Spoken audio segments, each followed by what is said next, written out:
This is the place you've been hearing so much about, the jungle.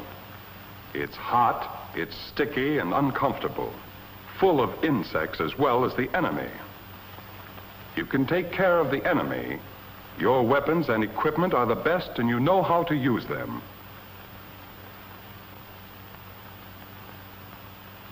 But it's the jungle itself that'll give you trouble. Take the climate. It's really hot down here, and if you don't take care of yourself, this is what can happen. They call it heat exhaustion. You feel weak, tired, worn out, and you're sweating like a horse. The old legs just won't move. You may faint. You may have muscle cramps. You're low on salt. You've sweated most of it out.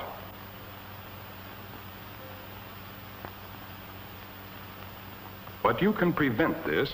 When you get your rations, there will be a box of salt tablets there for you. Take them. Keep out of the sun.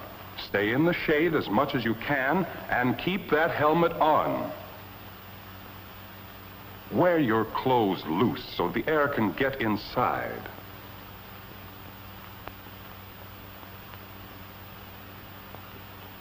The climate is something about the jungle you can't see, but the fly is a jungle pest you can see. It looks so small and harmless you think you don't have to worry about it, but you do.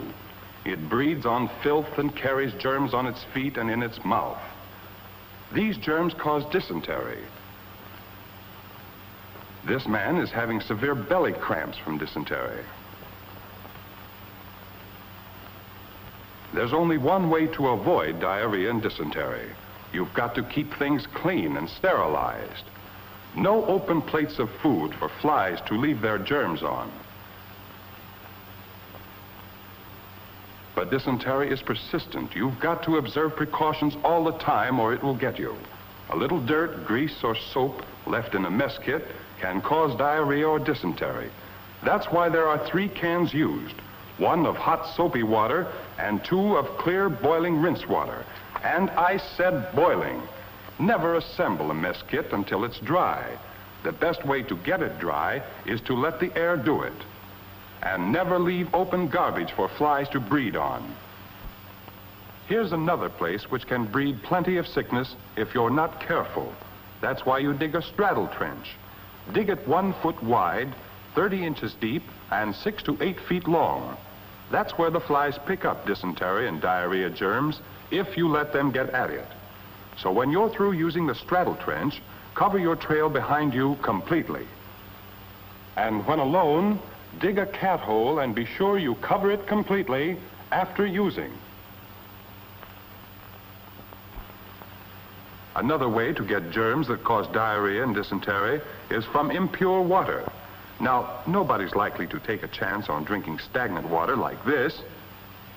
But here's a stream that looks clear and inviting. It's okay to use it to cool off, but don't drink it.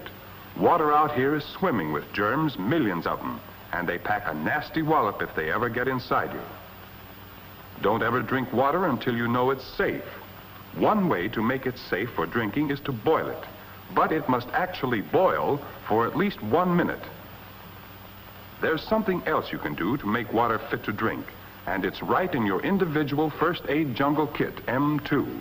That's the GI name for the jungle kit, and when you're in the jungle, there's no better life insurance. It has iodine, dressings, wound tablets, Band-Aids, all the things that come in your regular first aid kit. But it has other things too, mighty important things if you want to stay on your feet. It has insect repellent to stymie those mosquitoes and crawlers, Atobrin tablets to keep you from folding up with malaria, a solution in case your feet start blossoming out with athlete's foot. And that's something else I told you about to make your drinking water safe. A bottle of tablets which can mean the difference between a healthy soldier and an unhealthy one. Their official name is halazone tablets, but you and I can call them water purification tablets because that's what they're for, to make water fit to drink.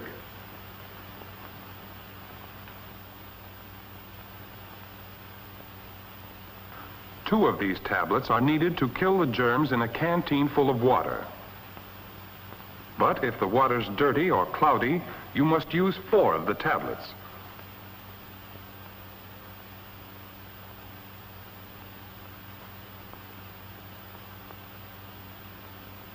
Only after half an hour is this water fit to drink. No matter how clean and dry you keep yourself, sometimes you can't help picking up a case of athlete's foot. That's why your jungle kit has a bottle of athlete's foot solution. Remember, keeping your feet in good shape is important, so use it. Get in between those toes, because that's where the trouble usually starts. As for scratches, don't think because you're a tough guy you can pass off a cut or a scratch. In the jungle, it doesn't take long for a scratch no bigger than this to become infected and knock you out. Take care of it right away. Paint it with iodine and keep it clean until it heals. Don't throw what's left of the iodine away. There's enough there for several applications.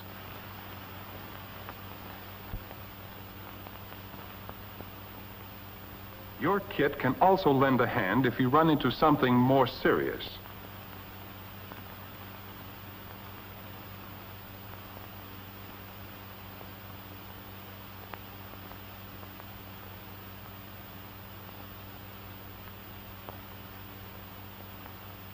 For a gash like this, iodine isn't enough.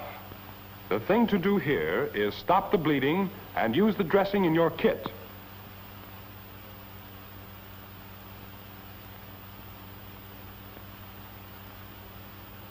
It's sterilized, so don't touch the part that's going on the wound. One side of the dressing is marked with red lettering. Take care not to put that side against the wound. In a spot like this, there's so much danger of infection, you can't afford chances.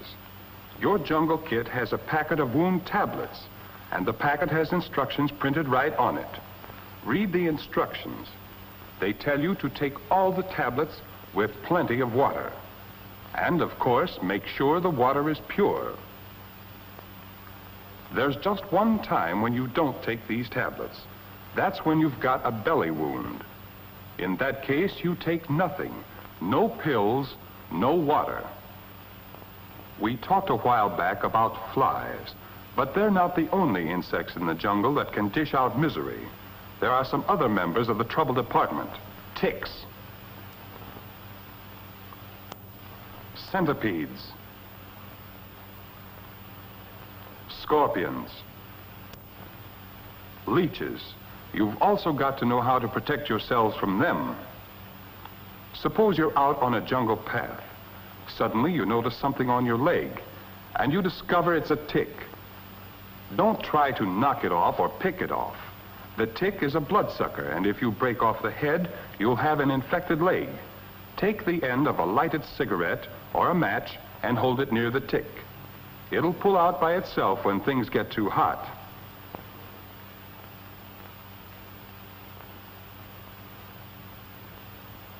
Then out with the jungle kit. You open this new iodine container by simply pulling the string which cuts the seal.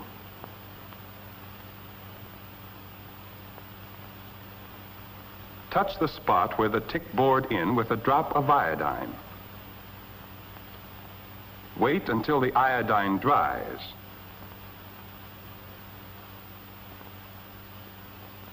Then apply a Band-Aid and the trouble's over.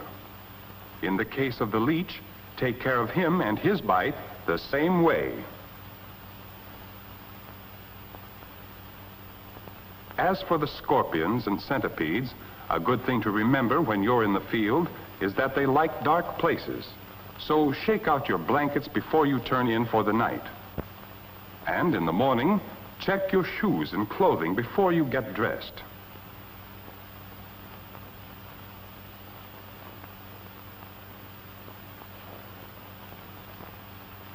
But these are minor leaguers. Here's the baby you've really got to be on the lookout for. Recognize it? You bet you do. This mosquito, though small, is mean and dangerous, and it's the female of the species that dishes it out. She's called the Anopheles mosquito, Annie for short. Out here with breeding grounds like this, she's more of a menace than the enemy. Only she tries to kill you with malaria instead of bullets. Malaria, the greatest cause of casualties in the jungle. In some places, 10 times as many casualties have come from malaria as from combat. So don't underestimate it. Annie picks up her tidy package of germs from natives or anyone who has malaria in the jungle swamps and carries it around in her body. Then, if you let her, she sinks her biter into your arm or any place that's exposed and injects the malaria germs into your bloodstream. And she can bite through clothes, too, if they fit too tight. But we said, if you let her. Don't ever forget that you can prevent malaria. These head nets will keep mosquitoes off when you're going out on night patrol. Those long pants and long sleeve shirts are a help, too. Another thing, dig down into that jungle kit and pull out the bottle marked insect repellent. All exposed spots get the repellent. The hands, neck, and face. The mosquito will bite through thin clothes, so rub the repellent on the clothing over the shoulders, elbows,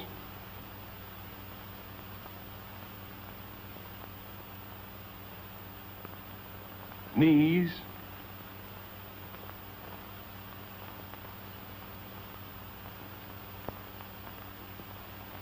and seat. Repellents, head nets, mosquito netting, long pants and long sleeves, these are the things that keep the mosquito away from you. But she's fast on her wings, and sometimes you can't avoid her. So in the jungle kit, there's another bottle, and it has Atiban tablets in it, malaria tablets to all of us GIs. Take them regularly when your medical officer tells you to.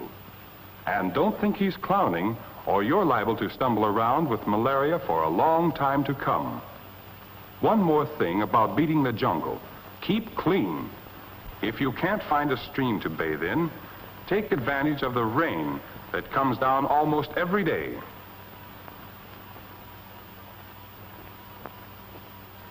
Get those spaces between the toes, the armpits, the crotch. Keep yourself dry. Use plenty of GI powder under the arms, on the chest,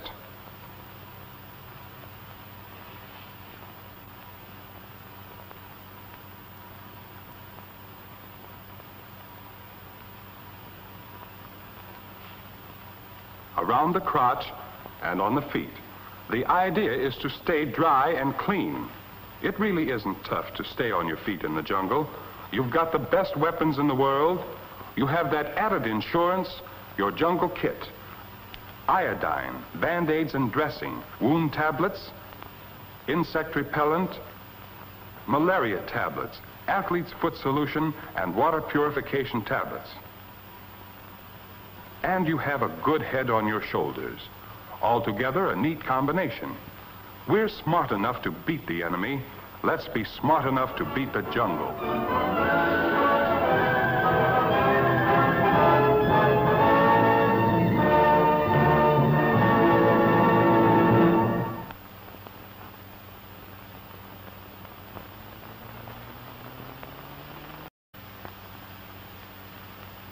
But you can prevent this.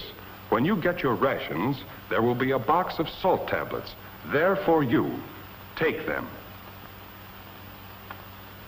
Keep out of the sun. Stay in the shade as much as you can and keep that helmet on. But it's the jungle itself that'll give you trouble. Take the climate. It's really hot down here, and if you don't take care of yourself, this is what can happen. They call it heat exhaustion. You feel weak, tired, worn out, and you're sweating like a horse. The old legs just won't move. You may faint. You may have muscle cramps. You're low on salt. You've sweated most of it out. This is the place you've been hearing so much about, the jungle. It's hot, it's sticky and uncomfortable, full of insects as well as the enemy. You can take care of the enemy. Your weapons and equipment are the best and you know how to use them. Wear your clothes loose so the air can get inside.